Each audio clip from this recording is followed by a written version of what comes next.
जय श्री राधे कृष्ण दोस्तों, जय श्री राम। आपका मेरे YouTube चैनल ज्ञान की गंगा में स्वागत है। श्री रामायण कथा के पिछले अध्याय में हमने देखा था कि हनुमान जी की सीता माता से भेंट होती है। इसके आगे की कथा हम आज के अध्याय में श्रवण करेंगे। हनुमान जी का सीता जी को मुद्रिका देना। सीता के वचन सुनकर वानर शिरोमणि हनुमान जी ने उन्हें सांत्वना देते हुए कहा, देवी, मैं श्री रामचंद्र जी का दूत हनुमान हूँ और आपके लिए संदेश लेकर आया हूँ। वैदेह नंदनी श्री रामचंद्र और लक्ष्मण सकुशल हैं और उन्होंने आपका कुशल समाचार पूछा है। रामचंद्र जी केवल आपके वियोग में दुखी और शोककुल रहते हैं। उन्होंने मेरे द्वारा आपके पास अपना कुशल समाचार भेजा है और तेजस्वी लक्ष्मण जी ने आपके चरणों में अपना अभिवादन कहलाया है।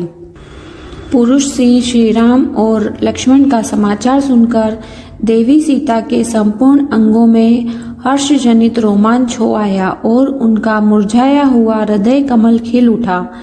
विषादग्रस्त मुखमंडल पर आशा की किरणें प्रदीप्त होने लगी। इस अप्रत्याशित सुखद समाचार के उनके मात्र प्राय शरीर में नवजीवन का संचार किया। तभी अकस्मात सीता को ध्यान आया कि रामदूत कहने वाला यह वानर कहीं स्वयं मायावी रावण ही तो नहीं है। यह सोचकर वह वृक्ष की शाखा छोड़कर पृथ्वी पर चुपचाप बैठ गई और बोली, हे मायावी, तुम स्वयं रावण हो और मुझे छलने के लिए आए हो। इस प्रकार के छल प्रपंच तुम्हें शोभा नहीं देते और न उस रावण के लिए ही ऐसा करना उचित है। और यदि तुम स्वयं रावण हो तो तुम्हारे जैसे विद्वान शास्त्रज्ञ पंडित के लिए तो यह कदापि शोभा नहीं देता। एक बार सन्यासी के वेश में मेरा अपहरण किया, अब एक वानर के वेश में मेरे मन को भेद जानने के लिए आए हो। धिक्कार है तुम पर और तुम्हारे पांडित्य पर। यह कहते हुए सीता शोकमग्न होकर जोर जोर से विलाप करने लगी।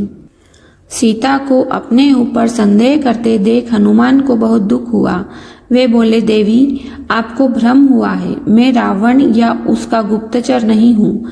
मैं वास्तव में आपके प्राणेश्वर राघवेंद्र का भेजा हुआ दूत हूँ। अपने मन से सब प्रकार के संशयों का निवारण करें और विश्वास करें कि मुझसे आपके विषय में सूचना पाकर श्री रामचंद्र जी अवश्य दुरात्मा रावण का विनाश करके आपको इस कष्ट से मुक्ति दिलाएंगे। वह दिन दूर नहीं है जब रावण को अपने कुकर्मों का दंड मिलेगा और लक्ष्मण के तीक्ष्ण बाणों से लंकापुरी जलकर भस्मभूत हो जाएगी। मैं वास्तव में श्री राम का दूत हूँ। वे वन वन के आपके वियोग में दुखी होकर आपको खोजते फिर रहे हैं। मैं फिर कहता हूँ कि भरत के भ्राता श्री रामचंद्र जी ने आपके पास अपना कुशल समाचार भेजा है और शत्रुघ्न के सहोदर भ्राता लक्ष्मण ने आपको अभिवादन कहलाया है। हम सबके लिए यह बड़े आनंद और संतोष की बात है कि राक्षस राज के फंदे में फंसकर भी आप जीवित हैं। अब वह दिन दूर नहीं है जब आप पराक्रमी राम और लक्ष्मण को सुग्रीव की असंख्य वानर सेना के साथ लंकापुरी में देखेंगी। वानरों के स्वामी सुग्रीव रामचंद्र जी के परम मित्र हैं। मैं उन्हीं सुग्रीव का मंत्री हनुमान हूँ, न कि रावण या उनका गुप्तचर, जैसा कि आप मुझे समझ रही हैं। जब रावण आपका हरण करके ला रहा था, उस समय जो वस्त्राभूषण आपने हमें देख कर फेंके थे, वे मैंने ही संभाल कर रखे थे और मैंने ही उन्हें राघव को दिए थे। उन्हें देखकर रामचंद्र जी वेदना से व्याकुल होकर विलाप करने लगे थे। अब भी वे आपके बिना वन में उदास और उन्मत्त होकर घूमते रहते हैं। मैं उनके दुख का वर्णन नहीं कर सकता। हनुमान के इन विस्तृत कथनों को सुनकर जानकी का संदेह कुछ दूर हुआ, परंतु अब भी वह उन पर पूर्णतया विश्वास नहीं कर पा रही थी। वे बोली, हनुमान, तुम्हारी बात सुनकर एक मन कहता है कि तुम सच कह रहे हो। मुझे तुम्हारी बात पर विश्वास कर लेना चाहिए, परंतु मायावी रावण के छल प्रपंच को देखकर मैं पूर्णतया आश्वस्त नहीं हो पा रही हूँ। क्या किसी प्रकार तुम मेरे इस संदेह को दूर कर सकते हो? सीता जी के तर्कपूर्ण वचनों को सुनकर हनुमान ने कहा, हे महाभागे, इस मायावी कर्ण कपटपूर्ण वातावरण में रहते हुए आपका हृदय शंकालु हो गया है। इसके लिए मैं आपको दोष नहीं दे सकता, परंतु आपको यह विश्वास दिलाने के लिए कि मैं वास्तव में श्री रामचंद्र जी का दूत हूँ, आपको एक अकाट्य प्रमाण देता हूँ। रघुनाथ जी भी यह समझते थे कि संभव है कि आप मुझ पर विश्वास न करें। उन्होंने अपनी यह मुद्रिका दी है, इसे आप अवश्य पहचान लेंगी। यह कहकर हनुमान ने रामचंद्र जी की वह मुद्रिका सीता जी को दे दी, जिस पर राम का नाम अंकित था।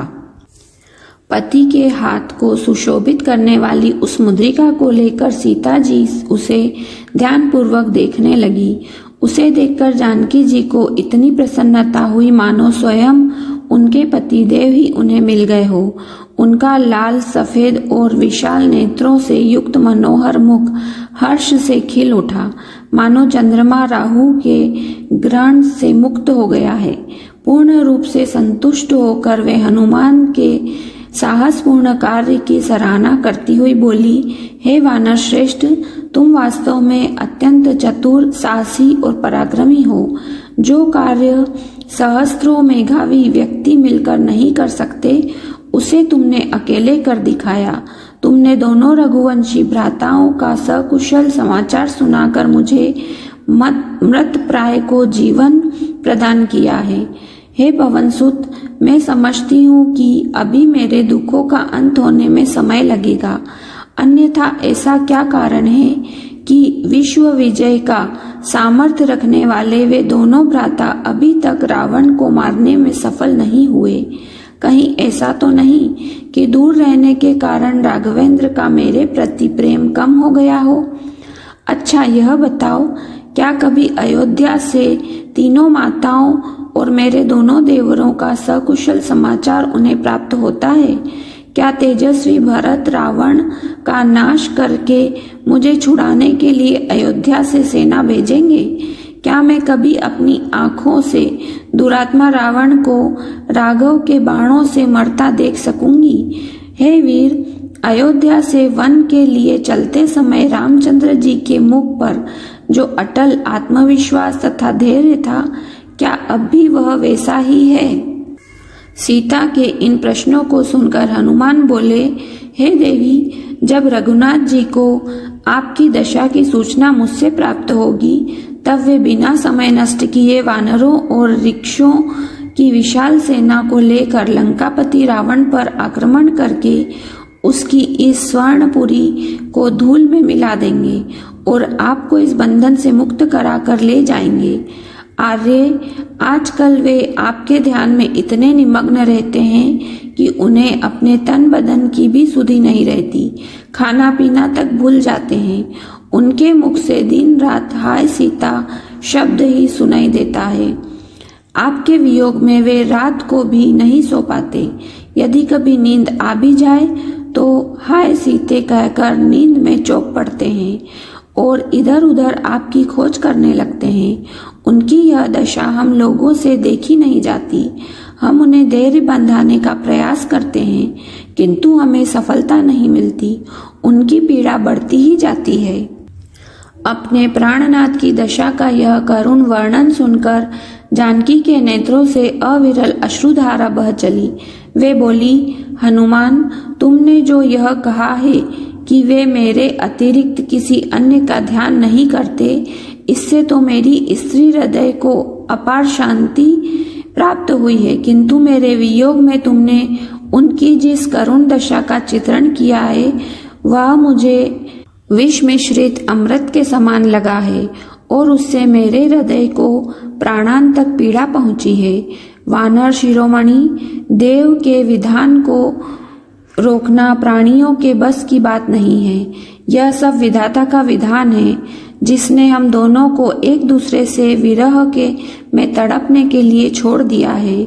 न जाने वह दिन कब आएगा जब वे रावण का वध करके मुझ दुखिया को दर्शन देंगे उनके वियोग में तड़पते हुए मुझे 10 मास व्यतीत हो चुके हैं। यदि 2 मास के अंदर उन्होंने मेरा उद्धार नहीं किया तो दुष्ट रावण मुझे मृत्यु के घाट उतार देगा। वह बड़ा कामी तथा अत्याचारी है। वह वासना में इतना अंधा हो रहा है कि वह किसी की अच्छी सलाह मानने को तैयार नहीं होता। उसी के भाई विभीषण की पुत्री कला मुझे बता रही थी कि उन्होंने पिता विभीषण ने रावण से अनेक बार अनुग्रह किया कि वह मुझे वापस मेरे पति के पास पहुंचा दे, परंतु उसने उनकी बात नहीं मानी। वह अब भी अपनी हट पर अड़ा हुआ है। मुझे अब केवल राघव के पराक्रम पर ही विश्वास है, जिन्होंने अकेले ही खरदूषण को उनके 14 सहस्त्र युद्ध कुशल सेनानियों सहित मार डाला था। देखें अब वह घड़ी कब आती है जिसकी मैं व्याकुलता से प्रतीक्षा कर रही हूँ।